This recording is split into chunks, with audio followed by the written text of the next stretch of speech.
tugera soka n'ekigambo otyanga kitaawo n'ennyoko Bayibuli yawandiikibwa mu Luyudaaya kyovola bandeese Katonda wa Ibulayimu Isaaka ne Yakobo mukyala Nakyoba yanzaala era gwe nnina okutya emyaka gyange gibeere mingi muki kyokka mukyala Nakijoba talina busobozi bwemalirira kukuza Dokita Tyamale kufuuka muntu wa buvunaanyizibwa in fact n'ebinfaako leero takola atya tabimanyi ng'ate nze mutabani we bwe mmala P7 nga ntuuse mu 26 mukyala Nakijoba yalaba nga kyali kirungi okunnoonyeza tekiniko ngende nsome nfuneyo eky'omutwe ekyenjiga n'antwala ew'omukyala atali wano mukyala Lukonji Pulosi owerutunku Sembabule n'ensomera ku Lutunku Community Polytechnic bwe nali nga ndi wansi w'akasolya k'ennyumba eno nagenda otuuka e Lutunku nga ye wali faamu y'ekisozi Museveni nga mukwano gwa mukyalo ono kakati omukyalo ono nannyanjula ew'omukulembeze w'eggwanga ng'omwana we nange nenfuna akakubye nenzija ku kibuga nentandika okukola ki okakkalabya emirimu era byonna byennina byava mu mukyalo ono kati bwe nzija ku kibuga ne Victor n'Afrika nitandika okusoma kuwumukaati wensanga Musumba Sala nga ndokose ku Volunteers of Salvation Outreach yandage ekkubo oba yono omulogo anjigiriza okuloga nga nkozesa Ssaabalogo Katonda wa Ibulayimu Isaaka ne Yakobo yannambika mu kkubo ly'obulokozi ne mu mpisa ey'ekirokole Musumba Sala kati kitegeeza nti Dr. Tyamale ndi wansi wa President Museveni ekigambo kye bayita understanding oba okutegeera kwe kutuula oba okumanya kwe kutuula wansi w'omuntu omulala atali maama wo kuba ewa maama wo wavaayo dda Mukama agenda akuterawo landiroodi baani bonna baba ba maama ndi wansi wa mukulembeze w'eggwanga erya Uganda ne mukyala we bano babiri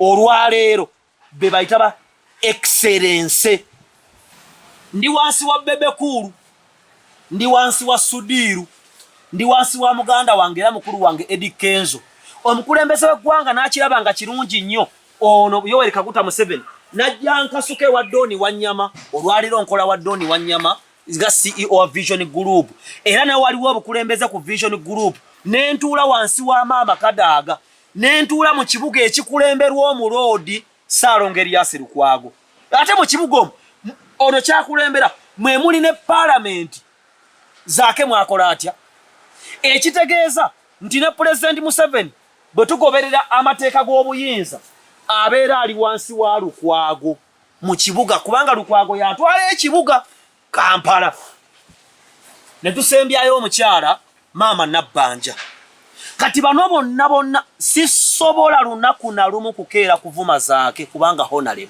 Imbalumi essuula 13 olunya olusooka Romans 13:1 ne twetegereza n'ebbaluwa endala zonna Paulo zazaawandiika ezoogera ku kusabira abakulembeze n'okubawa ekitiibwa Jerry agenda kutulaga video buli muntu awulirenga abakulu abafuga kubanga tewali bukulu butava eri Katonda n'abakulu abaliwo baalagirwa Katonda awakanya obukulu kyava wakanya okulagirwa kwa Katonda era abawakana balyezaako omusango bo bokka kubanga abafuga si baakutiisa mu bikola birungi wabula mu bibi oyo ayagala obutatya era oyagala obutatya bukulu kola obulungi ali kusiima kubanga ye muweereza wa Katonda era eriggwe olw'obulungi naye bw'okola obubitya kubanga talikwatira bwerere ekitala kubanga ye muweereza wa Katonda awala n'obusungu kwoyo akola obubi kyekivudde kibagwanira okuwulira si bwa busungu bwokka neera ne ku lw'omwoyo gwammwe era kyemuvamuwa omusolo kubanga be baweereza ba Katonda nga banyiikira mu mulimu ogwo musasulenga bonna amabanja gaabwe ab'omusolo ab'empooza ab'ekitiibwa kutya ab'ekitiibwa kitiibwa naye Katonda wa Isirayiri gwe tusinza atulagira okutya abakulembeze nga bw'owulidde bwe nkusomedde ekyawandiikibwa bwe mbanga mpa maama wange ekitiibwa ng'era mmusabira nga mwagaliza ebirungi bwe nteekeddwa okwagaliza Musumba Sala ebirungi n'okumusabira n'omuwa ekitiibwa bwe nteekeddwa okuwa omukulembeze ekitiibwa ekitali kitooleko nga bw'otasobola vuma nnyoko wadde osanze atamidde Maama Nakyoba ne bwensanga nga atamidde sinza muvuma bw'otalina buyinza buvuma mukulembeze wa ggwanga era Jerry agenda basizaako aka video Museveni nga toyina buyinza na bumukangakanga lwaki omweweerera tokkirizibwa wadde okunkanga obukanzi.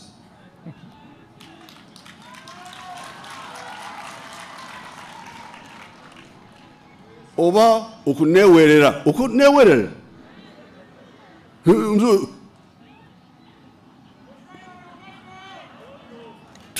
Tosobola kuneewerera. Kuneewerera ku lwaki?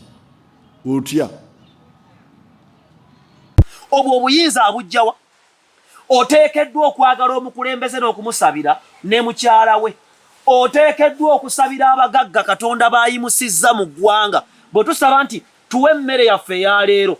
Eno ye mmere yaffe okuva wali ku maama Nabbanja okutuuka ku maama Nakijoba. Emmere ekkira ku bano be balina obuyinza. Bajeti y'eggwanga nga tennasomebwa. Esooka wa Sudiiru, ewa Bitaatuule, ewa Agasekalaala, ewa Hamis Kigundu, n'ewa Sudiiru. Ne bagibayitiramu. Gwe bakusomera nsomere. Ekitegeeza tuteekeddwa okweyigiriza ennono z'okgoberera Bayibuli. Musabire abakulembeze, mubawe ekitiibwa, mubagondere ne bwe babeera babi. Kuba Katonda abassaawo olw'ekigendererwa ate wali buyinza. Katonda ye yawahamu. Bwe mutakola mulimo gwa kusabira nsi yaffe nga Bayibuli bwegamba, kubanga Pawulo agamba tusabire abakulembeze n'abafuga n'abakabaka ensi ebeeremu emirembe. Kati buli wootasaba ki ekibeerawo, omukulu ono agenda kuyimusa emmindi. Era omukyalo ono omulaba emirimu gya Katonda mingi gy'akola. Tosiriwazibwa. Maama Fiina leero ayinza okuba tagenda kugenda mu ggulu kubanga musamize. Naye ku nsi kuno olw'okuba anyiikirira omulimo gwe, Katonda ajja mukosa. Maama Fiina alina access ku president. Maama Fiina alina access ku vice ku mukyala Museveni. Maama Fiina alina access ku maama Nabbanja. Maama Fiina alina access ku Lord Mayor. Maama Fiina alina access ku Doni Wanyama. Maama Fiina alina access ku Maama Kadaga. Maama Fiina alina access ku Sudiiru ne Bebe Kulu ne Muhoozi. Maama alina access esinga obukulu kwani.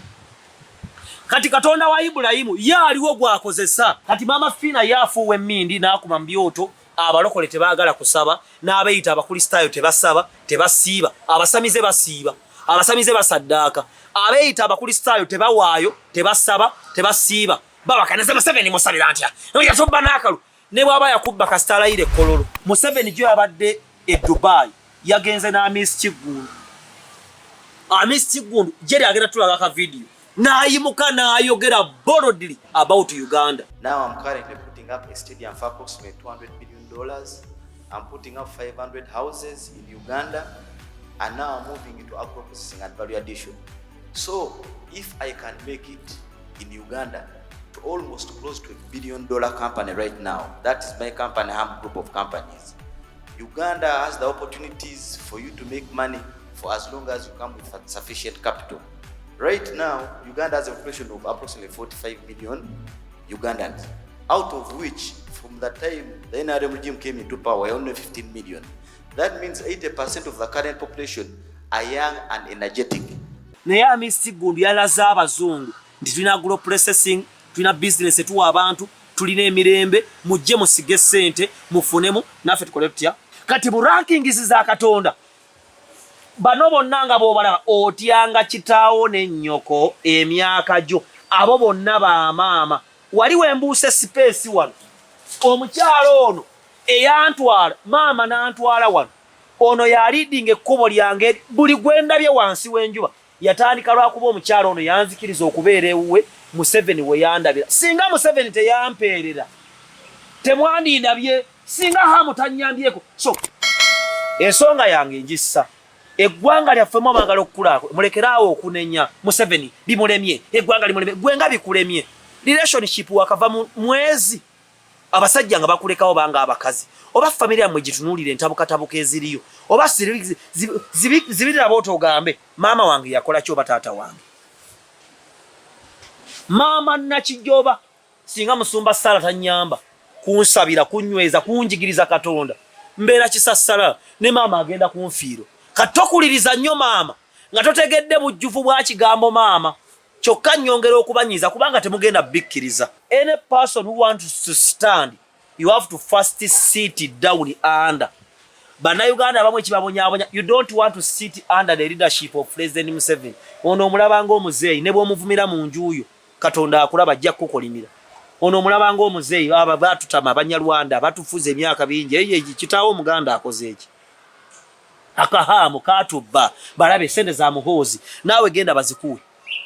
So baganda bange tweyigiriza okutya Katonda. Bano bonna si batuukirivu balina issues zaabwe ng'abantu naye bwe tuba tubawabula Pawulo yagatoboggoleranga mukadde ono omukyala ye mutugo basinga okunyoma mu gavumenti nabbanja bannaye naye ye prime minister baaba omukulembeze w'eggwanga yagaa nti prime minister wammwe ye Robina Nabbanja oba oyagala oba toyagala obuyinza buli mwani si maamawo.